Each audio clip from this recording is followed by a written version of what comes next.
Êxodo capítulo 36. Porque o material que tinham era suficiente para toda a obra que se devia fazer e ainda sobejava. Versículo 7. O povo foi movido a levar a Moisés ofertas voluntárias. Cada manhã havia uma fila de homens e mulheres, todos dispostos a contribuir para a obra do santuário, até o ponto em que o povo foi proibido de trazer mais. Já havia sido arrecadado mais do que o necessário. Então, os homens responsáveis pela fabricação do tabernáculo seguiram à risca as especificações dadas por Moisés e realizaram uma obra de artista, usando somente os materiais que Deus havia ordenado. Parece que após a apostasia no Sinai, os filhos de Israel estavam dispostos a se redimir perante Deus através da sua fidelidade.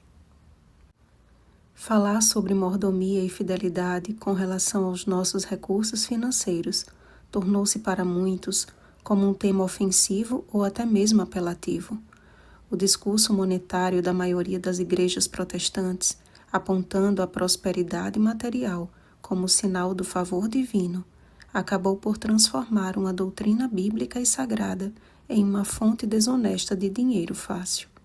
Referindo-se aos últimos dias, o apóstolo Pedro nos advertiu que falsos mestres, movidos por avareza, farão comércio de vós com palavras fictícias.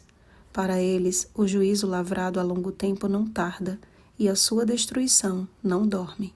2 Pedro capítulo 2, versículo 3. O Senhor, portanto, não deixará sem punição todos os que têm lidado com esse assunto de forma leviana, com o propósito de enriquecimento às custas da ignorância de muitos. A mordomia cristã não se trata apenas da nossa responsabilidade perante Deus com relação aos nossos recursos materiais. Somos mordomos do Senhor, não apenas no que diz respeito aos dízimos e às ofertas, mas também na administração dos nossos dons, talentos, tempo e do cuidado com o nosso próprio corpo. E essa fiel administração só se torna em oferta agradável a Deus quando é voluntária e pessoal. Sim, o dízimo é bíblico e as ofertas também.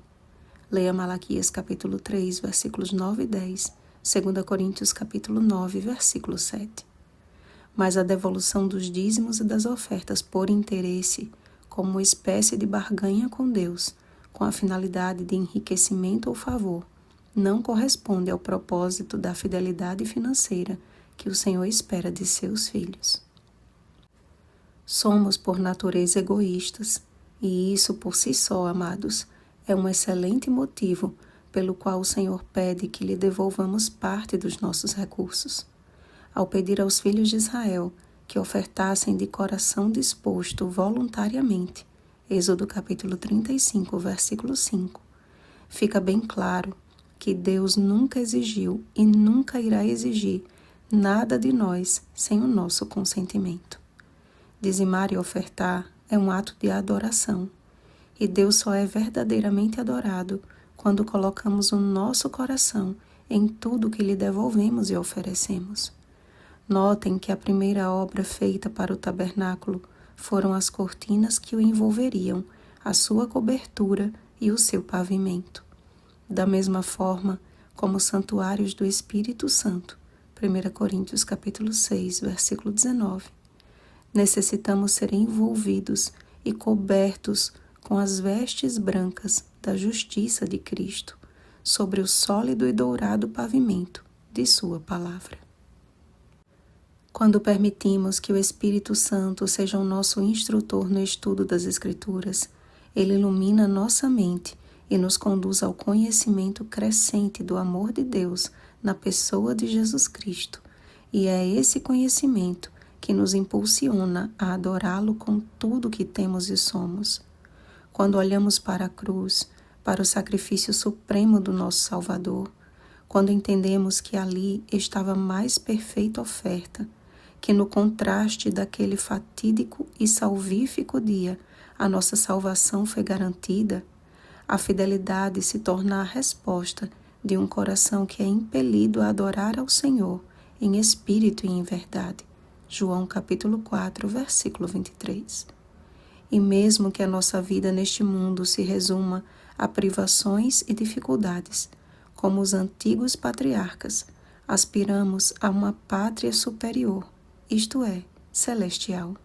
Hebreus capítulo 11, versículo 16. Lembram da oferta da viúva pobre?